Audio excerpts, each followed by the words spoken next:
नमः शिवाय। आपको ले चलते हैं अब सीधे काशी विश्वनाथ, क्योंकि हमारे साथ जूम के माध्यम से सीधे जुड़ रहे हैं काशी विश्वनाथ ट्रस्ट के सीईओ श्री विश्वभूषण मिश्रा जी। सर, आपका स्वागत है आज के कार्यक्रम में। बहुत बहुत धन्यवाद।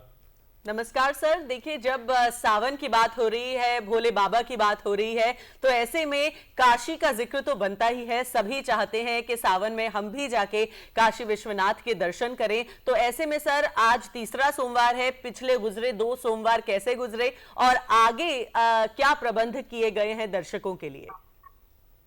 ये निश्चित रूप से आपके माध्यम से मैं बताना चाहूंगा, श्री काशी विश्वनाथ धाम में निरंतर श्रावण मास प्रारंभ होने के दिन से ही जो पहला दिन था, उस दिन में श्रद्धालुओं पर पुष्प वर्षा के साथ स्वागत किया गया। श्रावण मास प्रारंभ होने से पहले ही पूरे धाम में जर्मन हैंगर्स लगाए गए हैं, एंड टू एंड बैरिकेडिंग की व्यवस्था की गई है। एक स्टैंडर्ड ऑपरेटिंग प्रोसीजर बनाते हुए खोया पाया केंद्र, मेडिकल हेल्प डेस्क, लगातार यहाँ पर ओआरएस का वितरण, यहाँ पर ग्लूकोज का वितरण, गुड़ और पानी का वितरण किया जा रहा है। श्रद्धालु जो खाली पेट आ जाते हैं उनके लिए भी स्वल्पाहार की व्यवस्था भी की गई है। तो निरंतर यहाँ श्रद्धालुओं की सभी सुविधाओं के सारे प्रबंध किए गए हैं। श्री काशी विश्वनाथ धाम जो कि सबसे बड़ा केंद्र है श्रद्धा का, जिसमें श्रावण मास में या उसके अलावा भी प्रतिदिन श्रद्धालुओं की सबसे अधिक संख्या हम देखते हैं यहाँ पर।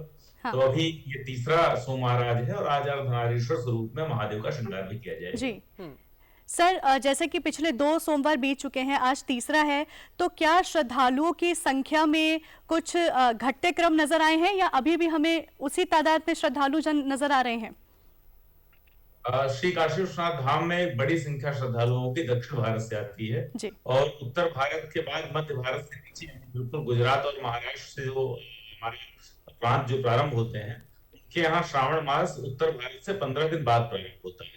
तो उनके लिए यह श्रावण का प्रथम सोमवार है। आज हमारे यहाँ जो श्रद्धालुओं की संख्या है वह अप्रत्याशित रूप से और ज्यादा बढ़ी हुई है और यह प्रत्येक वर्ष का यही ट्रेंड होता है कि तीसरे सोमवार से यहाँ पर जो संख्या होती है 1.5 से 2 गुना हो जाती है। तो आज प्रातः काल से बहुत लंबी लाइनें हैं, बहुत बड़ी संख्या में लोग आ रहे हैं और श्री काशी विश्वनाथ मंदिर न्यास उनके लिए सारे प्रबंध कर रहा है। जी, तो सर, ऐसे में जो श्रद्धालु जन आ रहे हैं उस भीड़ को प्रबंध करने के लिए क्या क्या उपाय किए गए हैं? सभी उपाय किए गए हैं जिससे उनको सुगमता पूर्वक दर्शन हो पाए।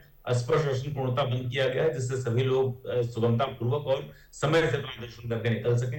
लगातार पब्लिक अपील्स भी जारी की गई। मैंने आपको जो भीतर प्रबंध किए गए हैं, पानी की व्यवस्था की गई है, ओआरएस की व्यवस्था की गई है, ग्लूकोज वितरण की व्यवस्था की गई है, मेडिकल हेल्प डेस्क की व्यवस्था की गई है, खोया पाया केंद्र बनाए गए हैं, इसके बारे में पहले बताया। इसके अतिरिक्त एक अवेयरनेस प्रोग्राम भी चलाया गया है, लोगों से अपील की गई है और निरंतर हम श्रावण मास प्रारंभ होने से 1 माह पूर्व से कर रहे हैं। सोशल मीडिया के माध्यम से कर रहे हैं, मीडिया के माध्यम से कर रहे हैं, पैम्फलेट्स और होर्डिंग्स लगाई गई हैं कि लोग खाली पेट यहाँ पर पंक्तियों में ना लगे। तो कई बार जब बहुत बड़ी संख्या होती है श्रद्धालुओं की तो समय लग जाता है दर्शन का नंबर आने। तो उसमें खाली पेट होने पर लोगों को चक्कर आता है, कुछ इस तरह की समस्याएं आती है। दूसरा, जो घर से निकलते हैं तो बेल्ट हो गया, मोबाइल हो गया, ब्लूटूथ डिवाइस हो गया, स्मार्ट वॉच हो गया, जिन चीजों के साथ श्री काशी विश्वनाथ धाम में सुरक्षा प्रबंधों के चलते प्रवेश नहीं होने है, उन्हें अपने निवास स्थान पर, होटल पर, सराय में, घर पर छोड़कर आए। यह लगातार निवेदन भी जारी किए गए हैं और इसका परिणाम है कि जो श्रद्धालु आ रहे हैं वो आधी इस तैयारी के साथ रहे हैं और बहुत सुगम दर्शन, सुलभ दर्शन लोगों को प्राप्त कर रहे हैं।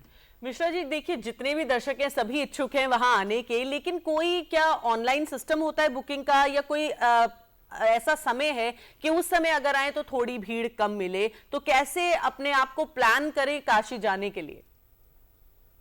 श्री काशी विश्वनाथ धाम में निरंतर जो किसी भी धार्मिक स्थल पर प्रतिदिन आने वाले श्रद्धालुओं की संख्या, उसमें सबसे बड़ी संख्या इस समय श्री काशी विश्वनाथ धाम में लगातार पिछले 2 वर्ष से 3 वर्ष से हम लोग देख रहे हैं। तो कोई ऐसा समय तो नहीं बताया जा सकता है, क्योंकि जिस समय का एक स्पेकुलेशन अगर कोई होता है कि समय कम लोग होंगे, उसी समय सबसे अधिक लोग हो जाते हैं, क्योंकि स्पेकुलेशन करने वालों की संख्या ज्यादा हो जाती है। तो ऐसा समय तो नहीं, लेकिन यह निश्चित रूप से अपनी श्रद्धा भाव से आए। धाम में जितना अधिक से अधिक समय बिताएंगे उतना अनुकूल होगा और श्री काशी विश्वनाथ धाम जो पूरा बना है, जो कॉरिडोर पूरा बना है, इसके कारण जो भव्यता और दिव्यता यहाँ पर है, उसमें धाम के भीतर भी समय बिताना प्रत्येक श्रद्धालु के लिए एक अच्छा अनुभव होता है। लोग यहाँ आने पर अच्छा महसूस करते हैं। पूरे देश से, विदेश से तमाम लोग यहाँ पर आ रहे हैं, लगातार उनको दर्शन प्राप्त हो रहे हैं। इसके अतिरिक्त किन्हीं कारणों से कोई निःशक्त जन है, वृद्ध जन है, दिव्यांग जन है, अगर वह किन्हीं कारणों से नहीं आ पा रहे हैं तो श्री काशी विश्वनाथ मंदिर न्यास ने 2024 वर्ष की जो महाशिवरात्रि थी उस तारीख से, उस दिनांक से ऑनलाइन दर्शन की सुविधा भी प्रारंभ की है, जो धाम का आधिकारिक यूट्यूब चैनल है, जो धाम के सोशल मीडिया हैंडल्स है, वहां से लगातार ऑनलाइन दर्शन की भी सुविधा प्रदान की जा रही है।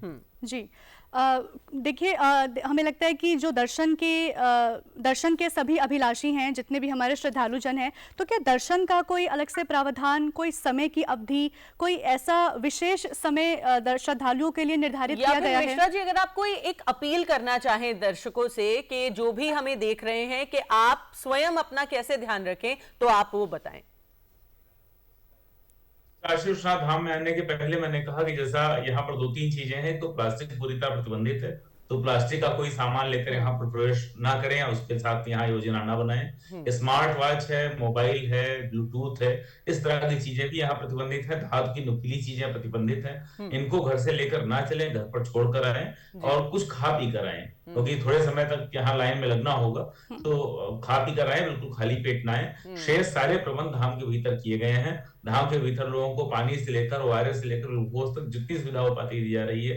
इसके अलावा मेडिकल हेल्प डेस्क भी लगाई गई है और अभी तक श्री काशी विश्वनाथ धाम में कोई अनटूवर्ड इंसिडेंट, कुंभ का जो पलट प्रवाह था उसकी भीड़ के समय भी नहीं हुआ, जब प्रतिदिन यहाँ 10 लाख, 12 लाख, 15 लाख लोग आ रहे थे। तो अभी भी जो न्यास है वो पूरी तैयारी के साथ लगा हुआ है और कोई ऐसी सुविधा न होने पाए, इसके लिए हम लोग पूरा प्रयत्न करेंगे। महादेव की कृपा से ऐसा होगा। तो जो भी यहाँ दर्शन करने की भावना रखते हैं मन में, आए और सभी का स्वागत।